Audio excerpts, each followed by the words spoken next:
From President Franklin D. Roosevelt's iconic Sunshine Special to the ultra-modern Beast used by Joe Biden, American presidential cars have always reflected power and prestige. But what makes these vehicles so much more than just cars? How have they evolved to become symbols of national security and status? Join us as we explore the greatest American presidential cars in U.S. history. Number 10. John F. Kennedy 1961 T-Bird Convertible. John F. Kennedy, the 35th President of the United States, had a strong connection with the 1961 Ford Thunderbird convertible. This car, part of the Thunderbird's third generation, was known for its distinctive bullet bird styling. The 1961 model featured a sharper and more aerodynamic design that made it stand out from earlier versions. It gained additional prestige by serving as the pace car for the Indianapolis 500 that year. The 1961 Thunderbird was powered by a 390 cubic inch FE V8 engine, which produced 300 horsepower. This engine was paired with a 3-speed Cruise-O-Matic MX automatic transmission, providing a smooth yet powerful driving experience. The car also featured an innovative swing-away steering wheel, which allowed the driver to move the steering wheel to the side for easier entry and exit. Other standout features included a floating rear-view mirror and standard power steering and brakes, enhancing both comfort and control. Kennedy's association with the Thunderbird was highlighted during his inaugural parade in January of 1961, when 50 special edition convertibles were used. This display was likely influenced by the appointment of Ford executive Robert McNamara as Secretary of Defense. The 1961 Thunderbird convertible was more than just a stylish car. It represented luxury and innovation. Number 9, 1967 Mustang convertible, Bill Clinton. Bill Clinton, the 42nd President of the United States, had a strong attachment to his 1967 Mustang convertible. This car, which he owned before and during his time at the White House, held significant sentimental value. Clinton often mentioned that leaving the Mustang behind when he moved to the White House was one of the most difficult decisions he had to make. The Mustang, an iconic symbol of American car history, was more than just a vehicle for him. It represented a connection to simpler, more carefree times. The 1967 Mustang convertible is a classic American muscle car admired for its stylish design and robust performance. Clinton's Mustang was ice blue with a white interior featuring simulated side vents and an automatic transmission. Under the hood, it had a 6-cylinder engine that produced 120 horsepower. Although this engine was not the most powerful of its era, it delivered a smooth and enjoyable driving experience. The car's design and features made it a standout vehicle of the 1960s, embodying the spirit of freedom and adventure that characterized that decade. The history of Clinton's Mustang is also noteworthy. It was originally purchased by his stepfather Jeff Dwyer in 1972 as a gift for Clinton's younger brother Roger. Clinton later bought the car from his brother, and it quickly became his prized possession. Even as the governor of Arkansas, Clinton loved driving the Mustang around Little Rock, often surprising and thrilling his passengers with his enthusiastic driving style. In 1994, he attended the Mustang Club of America's first national convention at Charlotte Motor Speedway, where he had a rare chance to escape his presidential duties and enjoy driving his beloved Mustang once again. Number 8, Harry Truman, 1945 Ford Super Deluxe Tudor Sedan. Harry S. Truman, the 33rd President of the U.S., received the first civilian car produced after World War II. A white 1945 Ford Super Deluxe Tudor Sedan, assembled on July 3, 1945. This car marked a significant moment for the American automobile industry, which had halted civilian car production during the war. The return to making civilian vehicles was a symbol of the country's recovery and a step back towards normal life. The 1945 Ford Super Deluxe Tudor Sedan was equipped with a 239 cubic inch flathead V8 engine capable of producing 100 horsepower at 300 revolutions per minute. This engine was known for its simplicity and durability, featuring a cast iron block and a 2-barrel carburetor. The car came with a 3-speed manual transmission, which was common for that time. Notable design elements included a stylish chrome grille with horizontal bars and a spacious interior upholstered in navy blue and gray. President Truman's connection to this car went beyond just receiving it. It symbolized the resilience and recovery of American industry after the war. Henry Ford II personally presented the car to Truman at the White House, a gesture that not only showed respect, but also served as a strategic move to promote Ford's re-entry into the civilian market. The car's presentation was part of a broader campaign by Ford, including the slogan, "There's a Ford in your future," aimed at renewing consumer interest. During his presidency, Truman used the 1945 Ford Super Deluxe Tudor sedan for both official and personal purposes. Number 7, John McCain, 1958 Corvette. John McCain, the 2008 presidential candidate, had a memorable connection with cars that began with his first vehicle, a 1958 Corvette. This car is highly sought after by collectors, particularly because it was the first Corvette model to feature dual front headlights. These headlights gave the car a more aggressive and modern appearance compared to earlier versions. The 1958 Corvette was equipped with a 283 cubic inch V8 engine, available in various configurations, including a fuel-injected version that produced up to 290 horsepower. With its lightweight fiberglass body and powerful engine, the Corvette was a strong performer on the road. McCain often fondly recalled his Corvette, emphasizing its importance during his early years after graduating from the Naval Academy. In his later years, McCain drove a 2006 Cadillac CTS, a luxury sports sedan designed to compete with top European models. This mid-sized luxury car was known for its blend of performance, comfort, and style. The 2006 CTS came with a 3.6-liter V6 engine that produced 255 horsepower and 252 VFT of torque. The engine featured variable valve timing, which enhanced both performance and fuel efficiency, allowing the car to achieve up to 27 mpg on the highway. The Cadillac CTS also offered a range of modern features, including a sophisticated suspension system for a smooth ride, and a well-appointed interior with high-quality materials and advanced technology. Number 6, Dwight D Eisenhower, 1956 Chrysler Imperial.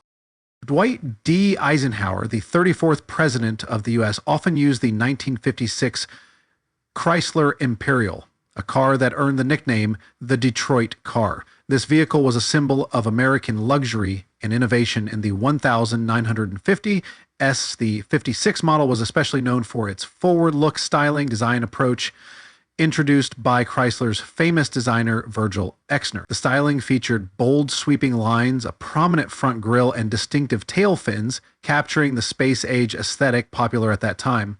Under the hood, the 1956 Chrysler Imperial was powered by a 354 cubic inch Hemi V8 engine, which produced 280 horsepower.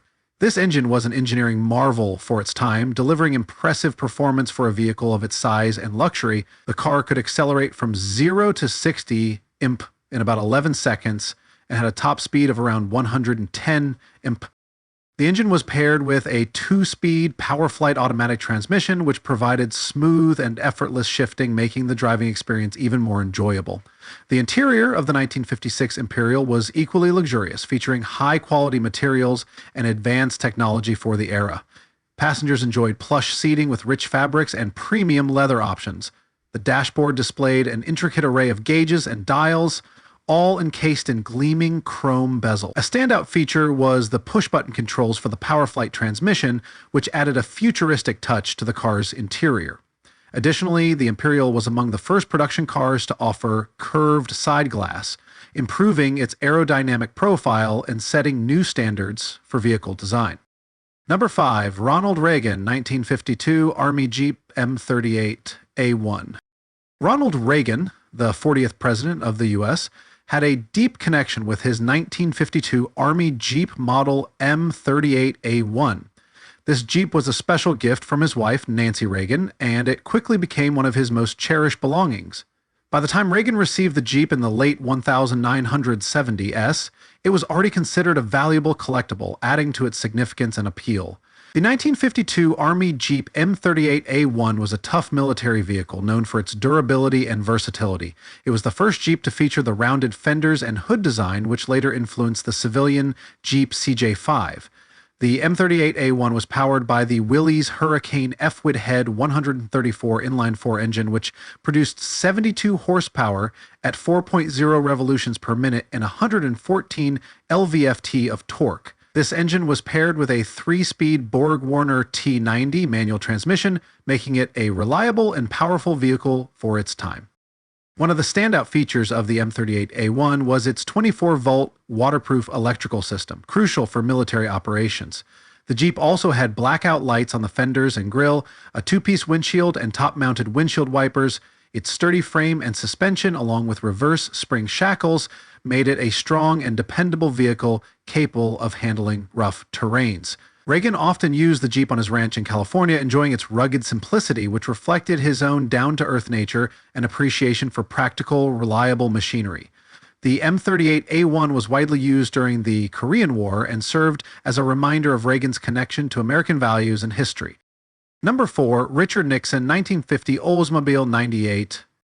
Richard Nixon, the 37th president of the U.S., owned a 1950 Oldsmobile 98, a car that played an important role in his political career. This car became well known during Nixon's famous Checkers speech in 1952 when he was facing accusations of improper campaign fund usage.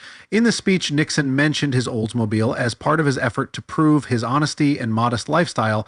By highlighting the car, he aimed to show that he was not living extravagantly, but rather lived like an average American, which helped regain public support during this crucial moment in his career. The 1950 Oldsmobile 98 was a remarkable car of its time, powered by a 5-liter rocket V8 engine that produced 135 horsepower at 600 revolutions per minute. Known for its power and reliability, this engine made the Oldsmobile 98 a popular choice among American drivers. The car also featured a hydromatic automatic transmission, which was advanced technology for the early 1950s. With its long, sleek body, the Oldsmobile 98 symbolized the post-war prosperity of America. Nixon's Oldsmobile 98 had several unique features, including a spacious interior with comfortable seating ideal for long drives. The car's suspension system provided a smooth ride, and its durable build ensured longevity. It also came equipped with a radio, considered a luxury at that time. Nixon's reference to this car in a speech helped him connect with the average American, reinforcing his image as a man of modest means. Number 3, Franklin D. Roosevelt, 1939 Packard 12. Franklin D. Roosevelt, the 32nd president of the U.S., owned a notable car, the 1939 Packard 12. This vehicle was a symbol of luxury and innovation in the late 920s and 1930s, a time when Packard was renowned for its beautifully designed and advanced cars. The Packard 12, also known as the Packard Twin 6, stood out for its smooth and powerful 12-cylinder engine. The 1939 Packard 12 was powered by a 7.8-liter 12-cylinder engine, generating around 175 horsepower. This engine was famous for its impressive performance and smooth operation, making it one of the most advanced engines of its era. The car came with a 3-speed manual transmission and rear-wheel drive, providing a reliable and enjoyable driving experience. Additionally, the Packard 12 featured a robust cooling system and a battery and coil ignition system, which ensured its dependability on the road. The design of the 1939 Packard 12 was also remarkable. It had a long, sweeping body with chrome accents and a distinctive grille, radiating sophistication and class. Inside, the car was equally luxurious, with high-quality leather seats, elegant wood trim, and soft wool carpets. The Packard 12 was equipped with hydraulic brakes, which were a significant technological advancement at the time, enhancing its safety and driving comfort. Number 2, William Taft Baker Electric. William Taft, the 27th president of the U.S., made history as the first president to own and drive cars while in and out of office. Among his collection, the Baker electric car was particularly notable. This vehicle was innovative for its time and eco-friendly, being one of the earliest examples of a green car, long before the term became widely used. The Baker Electric was produced by the Baker Motor Vehicle Company and was popular in the early 900s.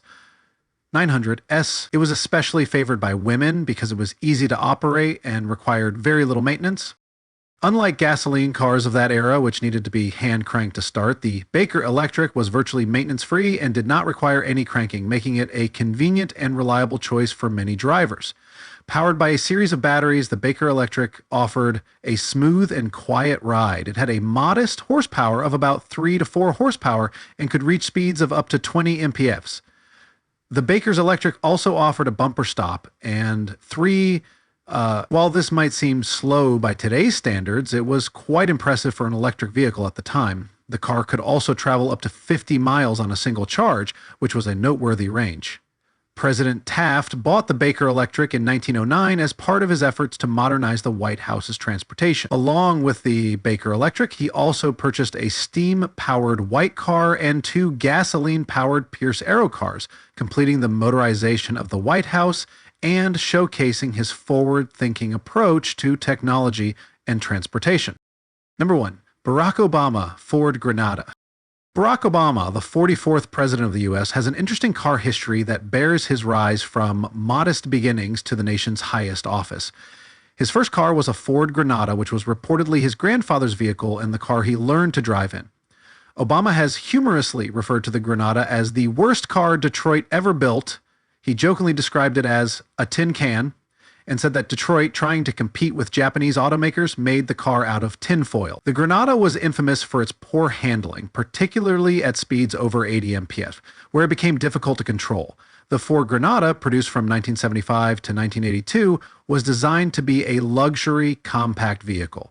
It offered several engine options, including a 200 cubic inch Thrift Power inline-6 and a 302 cubic inch Windsor V8. Despite its luxury goals, the Granada was often criticized for its build quality and performance. Obama's experience with this car highlights the difficulties American automakers faced during that time as they struggled to match the efficiency and reliability of Japanese imports. Nearly a century after William Taft drove an electric car, Obama made a notable change in his vehicle choice. He traded his Chrysler 300C for a more fuel-efficient Ford Escape hybrid. This move reflects Obama's strong support for alternative fuels and sustainable transportation. The Ford Escape Hybrid, introduced in 2004, was among the first hybrid SUVs. It features a 2.3-liter four-cylinder engine combined with an electric motor, delivering a total of 155 horsepower. Presidential cars have evolved from simple, stylish vehicles to high-tech, armored symbols of American power and progress. Each car reflects its era's values and priorities, blending innovation, security, and status. Together, they tell the story of the presidency and the nation's ongoing commitment to leadership and protection.